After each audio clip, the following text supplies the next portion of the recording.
Now, back to the Frontier Freedom Hour with Jeff Hunt, sponsored by Centennial Institute at Colorado Christian University. Here's Jeff Hunt.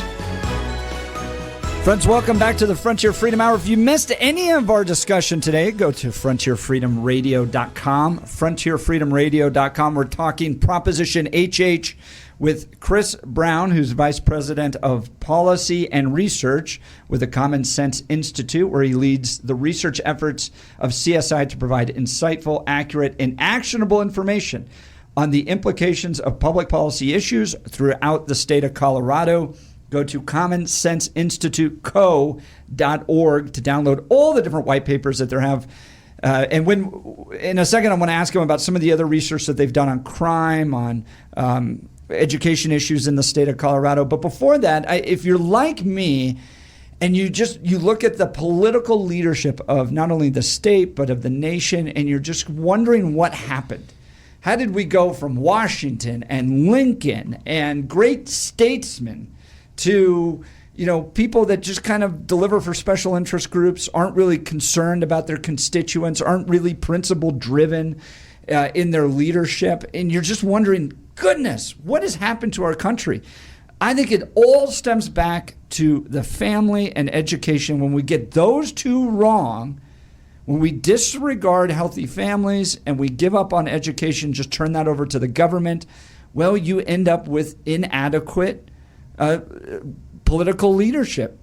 Friends, Colorado Christian University is trying to change that. CCU is a university on a mission, a university with a strong foundation on Jesus Christ and the teachings of the Bible. CCU is launching, just think about it, 200-degree specialists, accountants, business leaders, counselors, pastors, teachers, musicians, political leaders.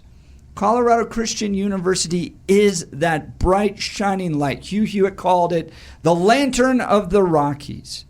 We have a campus in Lakewood, Colorado, 1,500 residential students there. These kids are brilliant. It's so much fun. It's a traditional college setting, so you got the sports, you got a chapel on Tuesdays and Thursdays where the kids are learning about their faith and growing in their faith, and then high-level academics, a really top-notch education there. And then we have an online program, CCU Online, the College of Adult and Graduate Studies.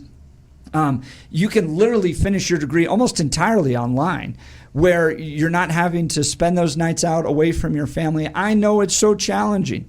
We have 4 kids. You're trying to get that degree to open up the next chapter of your life. Well, that can take place all online with Colorado Christian University. Over 8,000 adult learners worldwide. It really is a great school. It's one of the top 10 most conservative schools in America, right here in Denver, Colorado. So check it out. Go to ccu.edu. Just poke around, see what the degree options are there for you. Certificate programs, the Lee Strobel Center for Apologetics. If you ever want to go deeper into your faith, be able to defend your faith, that's all happening at CCU. It is great what God is doing with this institution, so check it out. All right, Chris Brown, Vice President of Policy and Research at the Common Sense Institute. We've talked about Proposition HH. You guys have made a very clear and compelling argument through your research that this is going to cost more than what you're going to save on your property taxes. You will lose an estimated $5,119 in Tabor refunds over the next decade in an effort to save really just a small percentage on your property taxes. So it's obviously not the right solution. You guys don't take a position. Centennial Institute does. It's going to be a hard no on Proposition HH as well as II. Just check no on that ballot that you get. Chris, you guys do research in all sorts of areas. Tell me a little bit about some of the most impactful research you guys have done. We did a big study once on marijuana that just shot the moon. We briefed the White House on it. And what research have you guys produced that really is, you think, changing the conversation? Well, I appreciate that.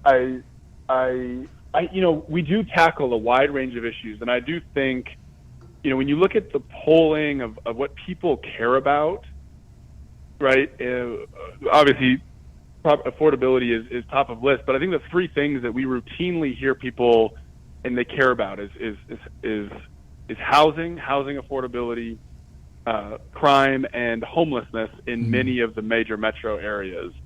And I've been really proud of the team and the work the team's done, and sticking with the numbers and focusing on diving into exposing information in a way that probably hasn't been provided, particularly on crime and homelessness. And I think, we have two great criminal justice fellows and a great policing fellow, former Denver Police Chief Paul Pazin, that has done some great work looking at the rising cost of crime, the extent to which Colorado stands out. I think we were some of the first to report 2 years ago. Colorado had the highest rate of auto theft in the nation, second fastest growing property crime rate. These sorts of stats, I think, really jumped out to people and cut through at a time that we needed to be focused on the growing cost of this issue in our major metros. And then our homelessness work. I mean, we, in our latest report last fall, which we are sort of going through an update now, we showed that there will be $1.7 billion spent addressing and related to homelessness throughout the Denver metro over a 3-year window. And the problem and the issue and the challenges people face, the human toll that is taking, is getting worse. Right. And so as we see discussions around more spending and higher taxes, I think we're trying to fundamentally look at, are we really addressing the problem in a really succinct and compelling way? And I think the numbers and the analysis we've done has really helped illuminate those issues. So I've been really particularly proud about those two, along with our housing work and our other analysis. But I don't know what jumped out to you. Are you talking with you about other issues? Are you getting the sense that lawmakers are paying attention? I'll just be totally candid. When we go down, and this could just be the Centennial Institute because everyone knows we're the big social conservatives in the room, but when I go down there and face lawmakers, it just seems so special interest driven to me, that they're there to kind of deliver, not on behalf of their constituents, not on behalf of principles or ideas, but whatever special interest group really wants to provide that. And I remember talking to Hugh McKean one time, former head of the Republicans in the House of Representatives, and I remember asking Hugh, who do you negotiate when you're working with Democrats on the other side, and you guys are nonpartisan, which I really appreciate because you work up with both sides. You're really focused in on the stats.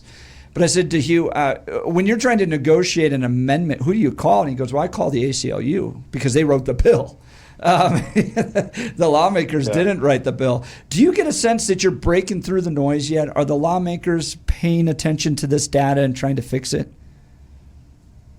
I mean, I wouldn't be doing this if I didn't think so, right? I think we strive to have an impact. I think the type of conversations we're having now, the conversations we're having one-on-one, the way that the media, I think, conveys some of this information, I do think it can cut through and does have an impact. I mean, it's been, I think it's a small thing, but I was intrigued, when there have been, outcries of city council, Denver City Council around homelessness.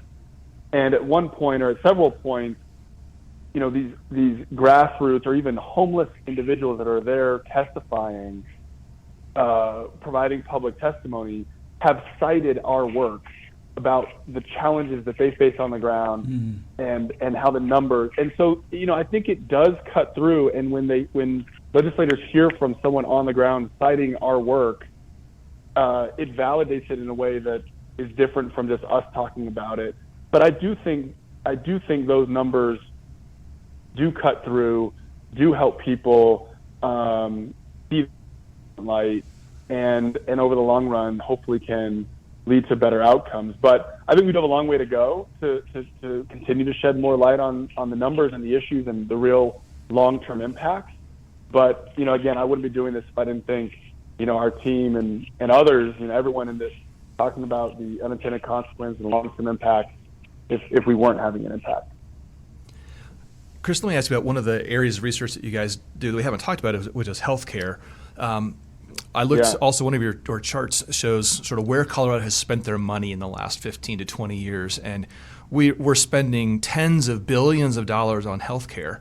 And it's strange when you do a Google search and it's got that autocomplete function. If you start with why is Colorado so blank? It autofills fit. We're the most fit state in the country, and yet we're spending tens of billions. I mean, vastly more on healthcare than any other part of our state budget. Now, this may change with Prop HH, probably overfunding our wealthier school districts. But how should we assess that healthcare question and why the state spends so much money on this? Oh, well. Yeah, do we have another 4 segments, guys? You got about 30 seconds. Yeah. Yeah. No, well, I think there's been this growing trend to subsidize premiums instead of addressing fundamental reforms that can improve outcomes. So really what we're seeing is an increase in spending to try to limit what people pay in premiums, but it's really fun. It's overall not really changing the cost curve and the overall spending level, and it's crowding out other priorities in the state budget. Hence why education is looking for these new dollars. So there's a whole host of problems there, and I think it's just a matter of not fully weighing those long-term implications and those long-term trade-offs, and just evaluating the sort of short-term. Go to commonsenseinstituteco.org, commonsenseinstituteco.org. You can dive into, just all this research, property tax calculator, free enterprise report, jobs report, inflation, education, energy and environment, healthcare, infrastructure, jobs and economy, all that is right there. They're doing great data analysis, nonpartisan. They work with all sides, but the key is getting to the data. So check it out. Chris Brown, thanks so much for joining us, friends. This is Jeff Hunt. It's been a great opportunity to be with you today. God bless you, and yeehaw.